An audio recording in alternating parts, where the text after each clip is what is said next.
Welcome back to the BookEnds YouTube channel. I'm James McGowan.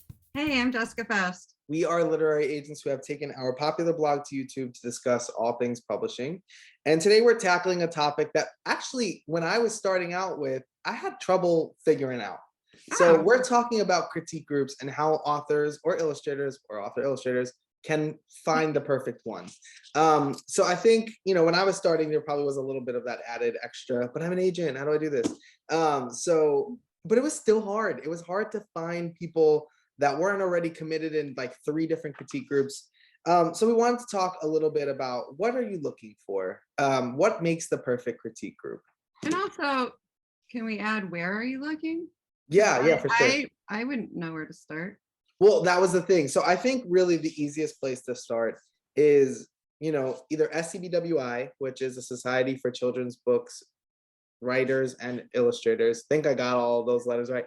And 12 by 12 if you're writing picture books, or if for your genre or age groups community, right? So there's SFWA for Science Fiction Writers, Mystery Writers of America for mystery writers, so on and so forth. Yeah, there's Women's Fiction Writers of America. I think you could probably even start with just asking on Twitter what are some writers organizations.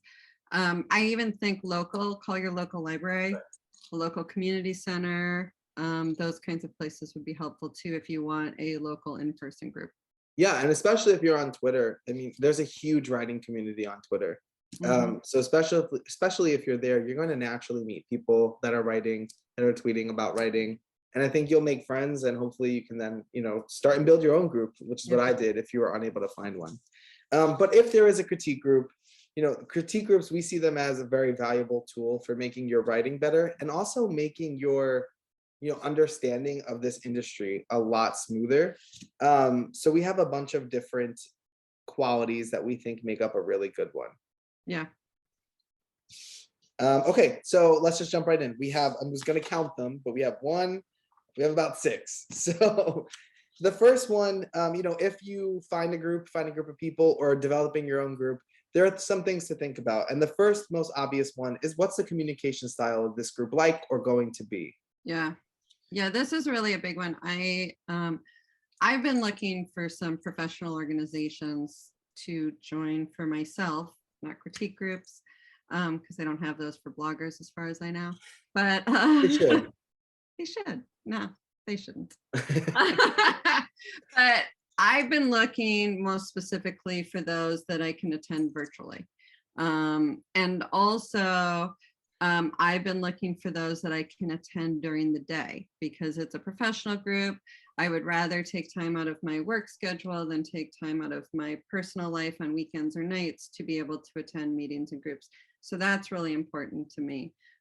So I think that's something to consider is, are you an in-person person? Do you like Zoom? Are you an email person? Are you a Slack person? Yeah. Are you a Facebook message person?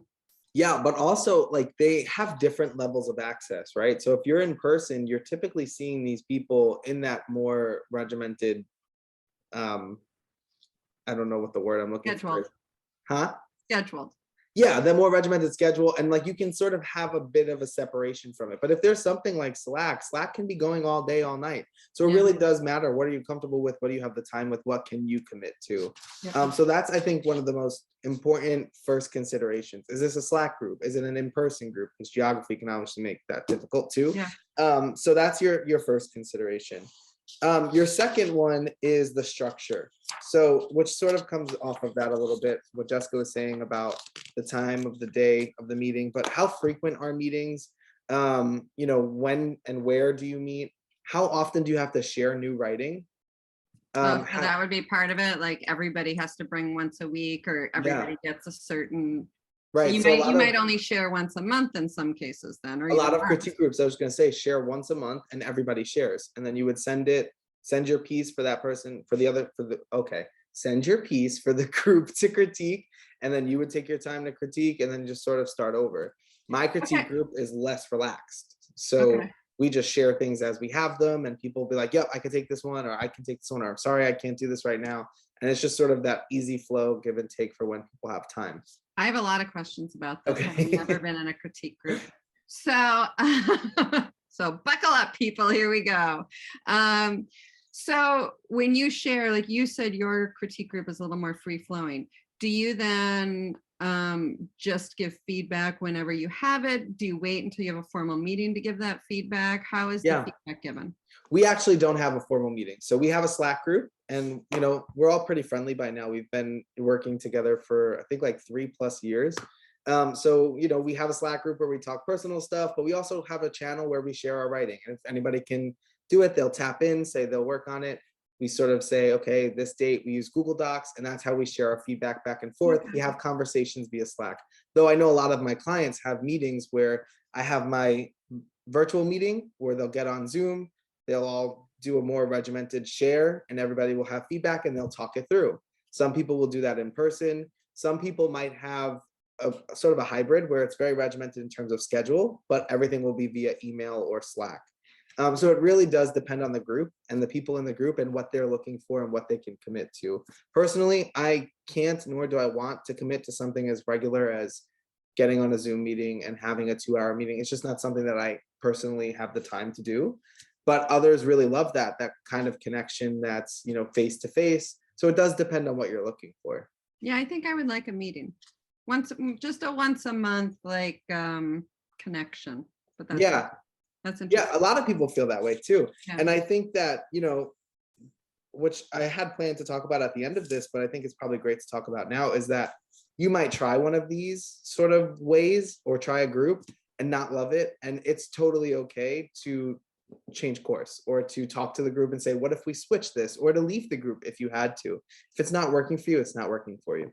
Yeah, and I think that's really important actually at this stage and then later in the conversation at the end. But I think that there probably, when you're starting looking for a group, is going to be a bit of group hopping, right? Yes. Because you can find this group and do this, but if you've never done it before, you don't know what structure might work best for Right. you, or the fit with people and other things. So within the structure, are there often, I have so many questions. Are there often expectations? I mean, I could see that there's a possibility that you would post, can anybody look at this? And the same 3 people are doing all the work, but there's 2 people who just keep posting their stuff but never give feedback. Are there sort of, I guess every group would be different, that some might have written expectations of what everybody's responsible for, Right. while others just, it's built on trust. Right. Yeah. And my group is built on trust, but there are groups that are more regular. There are people who just don't feel that way, where I should offer feedback and not receive feedback in response. So it really, again, does depend on what you're comfortable with. Personally, I don't write as frequently as the writers in my group do. So I do give a lot of feedback, but I think that helps us grow as writers too. Yeah, that's really important to mention here, is that I think the writers who grow the most and succeed the most are those willing to give the feedback more than when they receive it.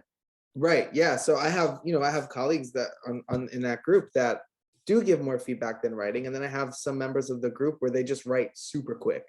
And I love that because I'm always getting to see something new from them. But it's not in a way where it's that use and abuse. And I think that if it was, then it's a real conversation to have with the group. Like, their boundaries can be drawn, which is why some people choose to have those extreme boundaries and schedule and regiment, and some people choose not to. So again, there's no right or wrong way. It's about what you're comfortable with, what you can commit to, and what works as a group.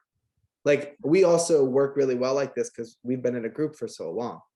Right. Which actually rolls nicely into our next point, which is honesty.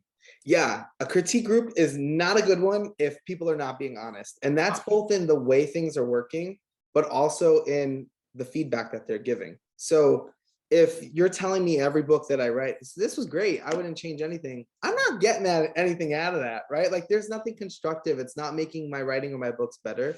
Yeah. So I'm less concerned with feelings and more concerned with getting constructive feedback. And the same goes, like you mentioned, for setting those boundaries. If somebody was taking sincere advantage of the group and not ever sharing their feedback, but constantly dropping manuscripts in, you have to be honest and say, this is not working for me, or this is, you know, and we talk about it in my group too, if we don't have the spoons, right? Like everybody uses that. But if we don't have the spoons to offer a critique, just being honest, like I can't get to it this week. Can you wait a week? Or, you know, I might have to sit this one out. So having that honesty, like life happens, especially the past 3 years, Yeah. having that honesty to work things out as a group is always really important. Now, with the honesty, are there sometimes guidelines to how that works? I would imagine there are some people who are very afraid of too honest feedback and might feel like they need sort of guidelines on what respectful feedback is, or how we give our feedback, or something like that. Bad timing. Bless you. Thank you. Allergy season. A whole clap. That threw me for a loop. Yeah, so I know that there are a lot of groups that do have that. You know, have you ever heard of the compliment sandwich, where you say one good thing, one constructive thing, one good thing? A lot of groups might have a rule like that, but again, that's not my vibe. But I saw your face, so I was like, yeah, me neither. But it really does depend on the group, and this is why I think this video can be so helpful, because it kind of permits you to help customize the critique group or critique partner experience as much as possible. It's giving you permission to do that. So what does work for you? Some people shut down when they receive a lot of critique.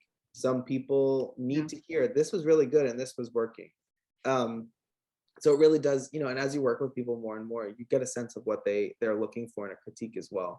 So it does depend on the situation. I think I would have a hard time with too many rules on how feedback has to be given, because my fear would be that we're now limiting people's ability to really give the feedback that you're going to get from editors and agents. That's how my group feels. Like, it's complete honesty. We get on a Google Doc, we just put what we think as we think it. And, you know, we have that conversation in the Slack of like, here's what I wanted to expand on that a little bit more, or, hey, can you talk a little bit about this? What was not working for you? So it's very open. And I think that's what makes really great discourse about a revision. Which leads again into our next point. Yeah, right? Because with honesty, it's very easy to come across rude, frankly, right? And I think that everyone should really prioritize this in their critique group, but kindness, right? It's not hard to be kind. We can phrase things in a way that's not tearing someone's work down, just saying, this is where I saw we can have improvement. But I think also kindness in terms of how we treat one another outside of critiques, right? Are we valuing each other's feedback? Are we valuing each other's experiences and opinions? All of that is really important. And you shouldn't stay in a group if you're not connecting with the people that are in it. Well, I think that's a really good point about the staying in the group and the connection, because I also think that we all have a different capacity for feedback and how we can take in information. And I know that I've been in situations with clients where my style of giving feedback and revisions did not work for them, that it felt harsh or scary. And in many cases, you know, we would find a way to work, or over time they would realize I'm not really harsh and scary, and we would come to an understanding. But what I find is that if you're going to try to control things based on feelings too much, then we're not giving the feedback. Then you stop giving feedback. You know, then I start saying, okay, well, I've given enough. I don't want to give more because I might upset the person. Exactly. And we're missing a whole section of something that isn't working and isn't going to work for editors and agents and isn't going to help the author. A critique group is a super vulnerable experience, whether you like it or you're not. You're offering up work that you've poured everything into, and you're asking people to tell you if it sucks or not. So you have to be willing to be a little vulnerable and willing to, frankly, get hurt here, because sometimes feedback can hurt. So I think we can all recognize that. So you have to be a little willing. And that's why I think kindness is so important, because people are putting themselves out there. The least that we can do when we are constructively criticizing something is be kind about it. Yeah, I like that a lot. And I think it's really important. I also think it's important to remember in all of this is that all of these steps in the writing process are really just preparing you for the next thing in your career. Agents are going to do the same. Oh, yeah. And I've had authors who never had critique groups and reviews were especially difficult for them, and sometimes even editorial revisions, because they'd never had that experience and they didn't know how to process it. So I think this is a really good step for preparation for all of that. I described it to a client recently that publishing is a triathlon, like, the whole marathon, not a sprint, whatever, but publishing is a triathlon because everyone thinks that they're done when they get an agent. And then they think that they're done when they get an editor, but you're not. So you have that first leg of your race where you're writing your book and you're querying, the second where you're working with an agent and you're submitting to editors, and the third when you're working with an editor to get that book on the shelves and dealing with readers and reviewers. So I would like to add, and maybe the viewers will stand by me, I think that's a whole video. Publishing is a triathlon. I like that. Yeah, let's do it. I love that. So yes, critique groups are really good practice for what's to come for you if you continue it on this journey.